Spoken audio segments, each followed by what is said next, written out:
तडवळे विकास सेवा सोसायटीच्या बिनविरोध संचालकपदी तडवळे गावचे माजी सरपंच काकासाहेब साबळे यांचे चिरंजीव सुधीर साबळे यांची बिनविरोध निवड करण्यात आली। भारतीय जनता पार्टीच्या पॅनलकडून रिंगणात असलेले सुधीर काकासाहेब साबळे यांच्या विरुद्ध राष्ट्रवादी काँग्रेसच्या पॅनलचे उमेदवार पोपट साबळे यांच्यात सामना रंगणार होता, परंतु राष्ट्रवादीचे उमेदवार पोपट साबळे यांनी अर्ज माघार घेतल्याने सुधीर काकासाहेब साबळे यांची बिनविरोध निवड जाहीर झाल्याचे घोषित करण्यात आले। त्यांची बिनविरोध निवड जाहीर होताच भारतीय जनता पार्टीच्या कार्यकर्ते व पदाधिकाऱ्यांनी जल्लोष व्यक्त केला। सुधीर साबळे यांचे वडील कैलासवासी काकासो साबळे यांनी तडवळे गावचे 25 वर्ष सरपंचपद भूषवले आहे। त्यांच्या निधनानंतरही तडवळेवासियांनी सुधीर साबळे यांच्यावर विश्वास दाखवल्याने चर्चेचा विषय ठरला आहे। खटाव तालुक्यातील तडवळे विकास सेवा सोसायटीच्या बिनविरोध संचालकपदी सुधीर काकासो साबळे यांची नुकतीच काल बिनविरोध निवड झालेली आहे। राष्ट्रवादीच्या उमेदवाराने अर्ज माघार घेतल्याने त्यांची काल बिनविरोध निवड झालेली आहे। काय सांगाल, काय भावना आहे तुमची? कालच तुमची बिनविरोध निवड? नमस्कार. प्रथमतः मी गावातील सर्व पक्षी नेत्यांना दोन्ही पार्टींचा प्रथमतः आभार मानतो की त्यांनी माझी बिनविरोध म्हणून संचालक म्हणून निवड केली। तसेच राष्ट्रवादीचे उमेदवार पोपट साहेब यांनी मनात मोठेपणा दाखवून जे उमेदवार अर्ज माघार घेतला त्यानंतर माझी बिनविरोध निवड झाली, त्याबद्दल मी त्यांचा अभिनंदन करतो। आता सोसायटीला तुमची बिनविरोध निवड झाली, संचालक पदी तुम्ही प्रथमच सोसायटीत प्रवेश करणार आहे। सभासदांच्या एकंदरीत कोणकोणत्या समस्या सोडवण्याचा प्रयत्न करा? मी आमचे नेते अनिल भाऊ देसाई, तसेच महाराष्ट्र राज्य ग्रामविकास मंत्री जयकुमार गोरे भाऊ, तसेच बांधकाम मंत्री शिवराज भोसले यांच्या माध्यमातून सभासदांचे अनेक प्रश्न सोडवण्याचा प्रयत्न करणार।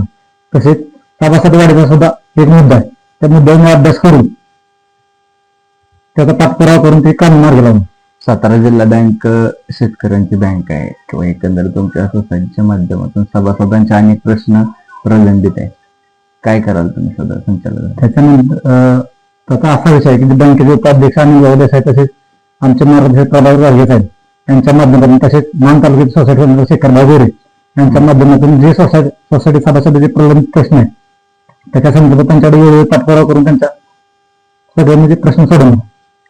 तुमचे वडील असतील माजी सरपंच भाऊसो काकासो साबळे यांच्या माध्यमातून त्यांचाही वारसा तुम्हाला मिळाला। सरपंच होते, अनेक वर्षापासून त्यांनी गावच्या विकासासाठी प्रयत्न केले।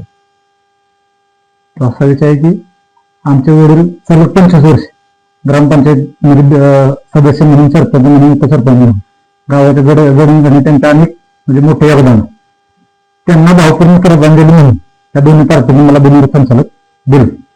आता तुम्ही भारतीय जनता पार्टीच्या पॅनल मधून होता आणि राष्ट्रवादीच्या पॅनलच्या उमेदवारांना तुमच्यासाठी माघार घेतलेली, तर काय कराल? गावने एकंदरीत तुमच्यावर विश्वास दाखवलेला, सभासदांचा प्रश्न सोडवणं, पार्टीत म्हणजे मतभेद कुठले येऊन जाणार ना दोघांचे काम करणार। आता तुमचे मामा असतील सदाशिव खाडे आणि राज्याच्या मंत्री पंकजा मुंडे यांचे सलोख्याचे संबंध आहेत, तर एकंदरीत मंत्रालयापासून ते सोसायटीपर्यंत ज्या स्कीम आहेत, तर काय कशा पद्धतीचा उपयोग तुमच्या जडणघडणीचा? आमचे मामा, आमचे मार्गदर्शक ज्यांच्या बोटाला धरून राजकारणात आलं ते माझे मामा सदाशिव खाडे, प्राधिकरणाध्यक्ष राज्यमंत्री राज, तसेच पंकजा मुंडे यांच्याबरोबर त्यांचे म्हणजे घरगुती संबंध आहेत। तसेच सहकार राज्यमंत्री, केंद्रीय सहकार राज्यमंत्री मुरलीधर अण्णा मोहोळ यांच्या माध्यमातून गावातल्या सर्व विकास सोसायटी कोणतेही प्रश्न असले त्यांच्या माध्यमातून मी सोडवणार आहे। मी इथून पुढे गावातल्या शेवटच्या घटकापर्यंत मी काम करणार आहे आणि इथून पुढे येणारी सगळी इलेक्शन मी टाकून लागणार। तर हे होते नवनियुक्त विकास सेवा सोसायटी तडवळेचे संचालक सुधीर साबळे। त्यांनी संचालकांना किंवा गावच्या एकंदरीत विकासासाठी किंवा ठेवीदारांच्या प्रश्नासाठी आवाज उठवणार असल्याचं सांगितले। थँक्यू, धन्यवाद। आपल्या तालुक्यातील जिल्ह्यातील बातम्या सर्वप्रथम पाहण्यासाठी आजच सातारा न्यूजला YouTube चॅनलवर सबस्क्राईब करा, लाईक करा, शेअर करा आणि बेल आयकॉन प्रेस करायला विसरू नका।